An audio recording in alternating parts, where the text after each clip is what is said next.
Hi friends, welcome back to my channel. இந்த ட்ராமாக்குள்ளே போகிறதுக்கு முன்னாடி இந்த வீடியோக்கு ஒரு லைக்கை போட்டுருங்க. சரி, வாங்க ட்ராமாக்குள்ளே போகலாம்.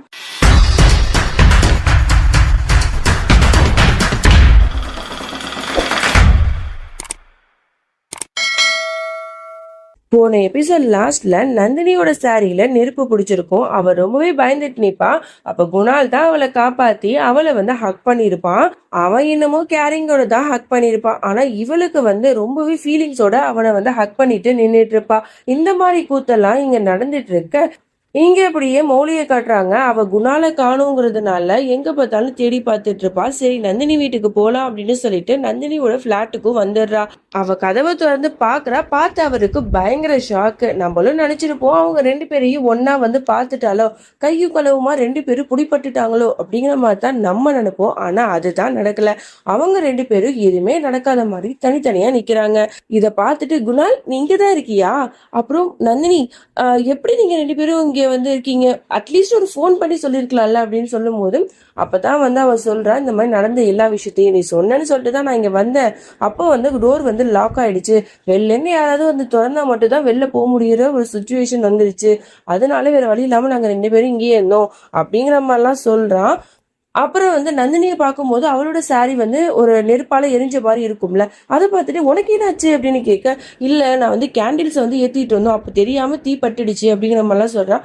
ஐயோ, இந்த மாதிரிலாம் நடந்துருச்சா? நல்ல வேலை கரெக்டான நேரத்துல நான் வந்தேன், இல்லைன்னா ஏதாவது ஒரு அசம்பாவிதம் நடந்திருக்கும். இதுக்கப்புறம் நம்ம இங்க இருக்க வேணாம். உன்னோட வீட்டுல எல்லா வேலையும் பெர்ஃபெக்டா பார்த்து முடிச்சதுக்கு அப்புறம் நீங்க வந்துக்கலாம். சரியா, வா போலாம் நம்ம வீட்டுக்கு அப்படின்னு சொல்லிட்டு அவளை அழைச்சிட்டு போவான். நந்தினி குணால ஒரு லுக்கு விட்டுட்டு தான் அவன் கூட சேர்ந்து போவான்.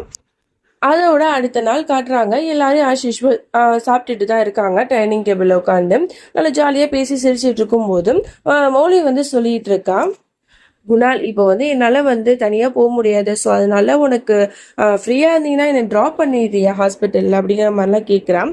என்னமோ அவன் ரொம்ப தப்பா ஏதோ ஒன்று கேட்ட மாதிரி அவன் அவ்வளோ கோவப்பட்டு இருக்கான். எப்போ பார்த்தாலும் என்னையும் கூப்பிட்டு இருப்பியா? எனக்கும் தான் ஹாஸ்பிட்டல்ல வேலை இருக்கு. இன்னைக்கு ஒரு நாள் நீ அட்ஜஸ்ட் பண்ணிக்க மௌலி அப்படிங்கிற மாதிரிலாம் ஒரு மாதிரி கண்ணாப்படான்னு திட்டி விட்டுறான் எல்லாருக்கும் முன்னாடி. உடனே மாமியார் கூட கேட்பாங்க, ஏன்டா இப்படி அவளை பிடிச்சி இப்படி திட்டிட்டு இருக்க? அப்படி அவ என்ன பண்ணிட்டா அப்படிங்கிற மாதிரிலாம் பேசிட்டு இருப்பாங்க. இங்க நடக்கிற எல்லா விஷயத்தையுமே நந்தினி பார்த்துட்டு அவ ஃபீல் பண்ணிட்டு இருப்பா. எதுக்கு குணால் மௌலிட்டு இப்படி நடந்துக்கிறாரு? எல்லாமே நம்மளாலதான், நேத்து நடந்த அந்த விஷயத்தினாலதான் இவரு மௌலிட்ட இப்படி அவாய்ட் பண்றாரா, இந்த மாதிரிலாம் நடந்துக்கிறாரா அப்படிங்கிற ஒரு தாட் இவளுக்கு வர ஆரம்பிச்சிடும். அவனும் கோவமா பேசிட்டு அங்கிருந்து போயிடுவான். மௌலிக்கு ரொம்ப ஃபீலிங்கா இருக்கும். அவ ஃபேஸ பார்த்த உடனே நந்தினிக்கு தெரிஞ்சு வச்ச பாவம் மௌலி அப்படிங்கிற மாதிரி தான் அவளுக்கு தோணும்.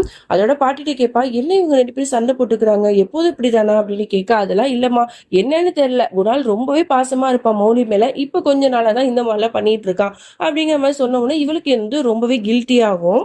அதோட என்ன நினைச்சான்னு தெரியல. இதுக்கப்புறம் இங்க இருக்க வேணாம், நம்மளுக்கு தான் ஒரு வீடு வந்துருச்சு, நம்ம அங்கேயே போயிடலாம்னு நினைச்சிருப்பா போல. உடனே கால் பண்ணி, இந்த மாதிரி என்னோட நேத்து என்னோட வீட்டுல சில ஒர்க் முடியாம இருக்கு, அது எல்லாத்தையும் கொஞ்சம் சீக்கிரமா பாத்துருங்க, நான் நாளைக்கே என்னோட வீட்டுக்கு போகணும் அப்படிங்கிற மாதிரிலாம் சொல்லியிருப்பா. ஓகே மேடம், நாங்க பாத்துக்கிறோம், நீங்க ஒன்னும் கவலைப்படாதீங்க அப்படிங்கிற மாதிரிலாம் அந்த பக்கத்துல இருந்து சொல்லுவாங்க.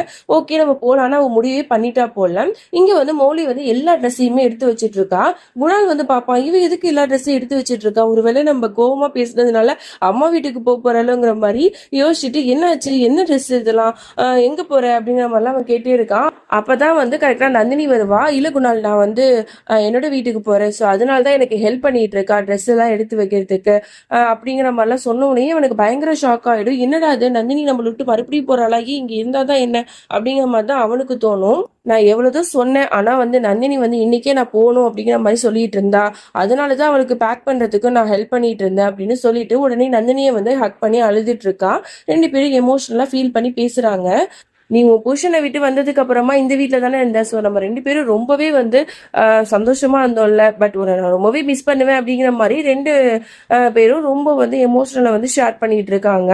ஹக் பண்ணிட்டு இருக்கும் போது கூட நந்தினி குணாலை பார்த்து தான் அப்படியே அழுதுட்டே இருப்பா. மௌலியே மிஸ் பண்றாலோ இல்லையோ, குணாலை ரொம்ப மிஸ் பண்ணுவா போல. அப்படிதான் இருக்கு அவளோட ரியாக்ஷன்லாம்.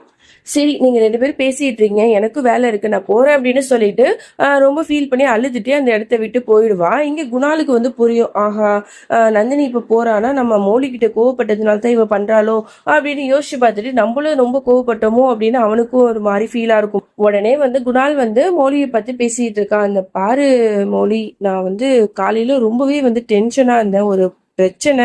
ஸோ அதை பத்தி நான் யோசிச்சுட்டு இருந்தேன்னா அந்த நேரம் பார்த்து நீ ஏதோ கேட்கும்போது நான் உன்கிட்ட கோவத்தை காட்டிட்டேன். நான் வேற யார்கிட்ட கோவத்தை காட்ட முடியும்? என்னோட பொண்டாட்டி உன்கிட்ட தானே காட்ட முடியும்.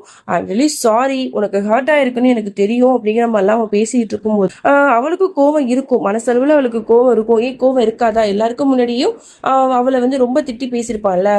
என்னதான் இருந்தாலும் கோவம் இருக்குன்னு தான். பட் தன்னோட புருஷத்தாக்கிட்ட வந்து பேசுறானே அப்படிங்கிற ஒரே ஒரு விஷயத்திலேயே அவ அப்படியே விழுந்துருவா. பரவாயில்ல குணால், விடு, உன்னோட கஷ்டம் எனக்கு புரியுது, நீ ஒன்னும் யோசிக்காத, பரவாயில்ல அப்படிங்கிற மாதிரி அவளும் சமாதானம் ஆயிடுவா. அதோட நைட்டு நேரமும் ஆகுது. இங்க நந்தினி வந்து நிலாவையே பார்த்துட்டு அப்படியே வந்து யோசிச்சுட்டு இருப்பா. இது வரைக்கும் குணால் அவங்க 2 பேரும் எப்படிலாம் இருந்தாங்கன்னு சொல்லிட்டு எல்லாத்தையும் யோசிச்சுட்டு இருப்பா. அதே மாதிரி இங்க ரூம்ல குணாலும் வந்து அதே நிலாவை பார்த்துட்டு ஃபீலிங்கா பார்த்துட்டு இருப்பான். அதுக்கப்புறம் என்ன நினைச்சான்னு தெரியல. ஓகே, நந்தினியை போய் பார்க்க போலாம் அப்படின்னு நினைச்சிட்டு நந்தினியை பார்க்கறதுக்கு போகும்போது அவளும் நிலாவை தான் பார்த்துட்டு இருப்பா. ஸோ இதை பார்த்தோன்னா அவ பக்கத்துல போய் நின்றுட்டு 2 பேரும் பேச ஆரம்பிப்பாங்க. அப்பதான் அவ ஃபீலிங்கோட சொல்லுவான், குணால் நீங்க பண்றதெல்லாம் கொஞ்சம் கூட சரியில்லை. பாட்டிகிட்ட கூட நான் கேட்டேன், நீங்க 2 பேரும் அடிக்கடி சண்டை போட்டிருக்கீங்களா அப்படின்னு சொல்லிட்டு. அப்ப பாட்டி சொன்னாங்க இந்த மாதிரிலாம் வந்து சண்டை போட்டதே இல்லை அப்படின்னு சொல்லிட்டு. இப்ப எனக்கு ரொம்ப கில்ட்டியா ஃபீல் ஆகுது. நேத்து வந்து நம்ம 2 பேரும் எமோஷனல்ல ஹக் பண்ணிக்கிட்டோம், ஆனா அது வந்து உண்மை கிடையாது. பட் நீங்க வந்து இந்த மாதிரிலாம் நடந்துக்காதீங்க. மௌலி கிட்ட நீங்க எப்போதும் போல இருங்க ப்ளீஸ். இந்த மாதிரி அவளை ஹர்ட் பண்ணாதீங்க. எனக்கு வந்து நான் வந்ததுனால தான் உங்க 2 பேருக்குள்ள இந்த மாதிரிலாம் நடக்குதோ, உங்க 2 பேரையும் பிரிச்சது நான் தானோங்கிற மாதிரி ஒரு கில்ட்டினஸ் வருது.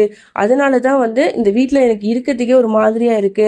அதனாலதான் நான் சீக்கிரமா வந்து இந்த வீட்டை விட்டு போலாம் அப்படின்னு சொல்லிட்டு நான் மௌலிட்டையும் சொன்னேன் அப்படிங்கிற மாதிரிலாம் இவ பேசிட்டு இருப்பா. உடனே இவனுக்கு தோணும், ஏன் இப்படிலாம் நீ பேசிட்டு இருக்க, எனக்கு வந்து உன் கூட இருக்கணும்னு தான் தோணுது, அது என்னன்னு எனக்கு தெரியல, நம்ம தப்பு பண்றேன்னு எனக்கு தெரிஞ்சாலும் அதுல இருந்து என்னால விட்டு விலக முடியல.